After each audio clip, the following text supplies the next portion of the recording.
Stupid stupid stupid এই তিনটা শব্দ এতটা রাগ নিয়ে সুনীল গাভাস্কার বলছে, যেটা আমি কখনোই এর আগে দেখিনি যে সুনীল গাভাস্কার এতটা রাগ হয়েছে কোনো প্লেয়ারের উপর।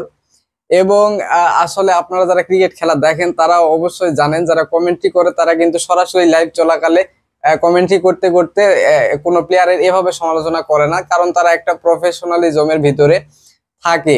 কিন্তু বাইরে যারা ক্রিকেট খেলা দেখে, ধরেন ওই যে আপনার যারা গ্যালারিতে থাকে, আমরা টিভিতে যারা দেখি, আমরা যা খুশি বলতে পারি, কিন্তু তারা সেটা পারে না। কিন্তু সেই সব নিয়ম নীতি তোয়াক্কা না করে সুনীল গাভাস্কার কিন্তু যাতা বলছে ঋষভ পান্টকে, এবং তিনি শুধুমাত্র স্টুপিড বলে থামেননি, তিনি আরো বলছে তার আসলে ড্রেসিং রুমে যাওয়াই উচিত না, তাকে অস্ট্রেলিয়ার ড্রেসিং রুমে যাওয়া উচিত, কারণ উইকেটটা সে একদম কি বলে যাকে বিলিয়ে দিছে, অস্ট্রেলিয়াকে উইকেটটা একদম বিলিয়ে দিছে। এতটা রাগ হওয়ার আসলে কারণটা কি, তিনি এত রাগ হলেন কেন? আমরা সবাই জানি যে তিনি শান্ত স্বভাবের একজন ভদ্রলোক।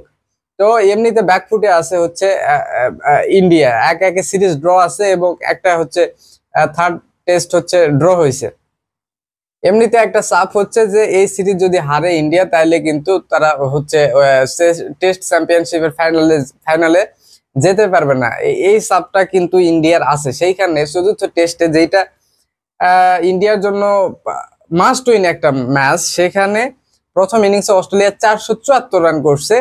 অস্ট্রেলিয়ার এমনিতে ধরেন ওপেনিং খারাপ হচ্ছিল, এই টেস্টে নতুন একজনকে ঢুকাইছে স্যাম কনস্ট্যান্স, মাত্র তার বয়স 19 বছর। সে ঢুকে কিন্তু ওপেনিং এ দুর্দান্ত একটা শুরু দিছে, যার জন্য শেষ পর্যন্ত 474 রান করতে পারছে অস্ট্রেলিয়া। তো সেইটার বিপরীতে সেকেন্ড ইনিংসে যখন ইন্ডিয়া যখন ফার্স্ট ইনিংস শুরু করলো, সেখানে ইন্ডিয়া 200 রান না করতে কিন্তু 5টার উপর উইকেট চলে গেছে। সেখানে ঋষভ পান্ট ব্যাটিং এ, ঋষভ পান্টের থেকে তখন ইন্ডিয়া ডেসপারেটলি একটা ভালো ইনিংস চাচ্ছিল।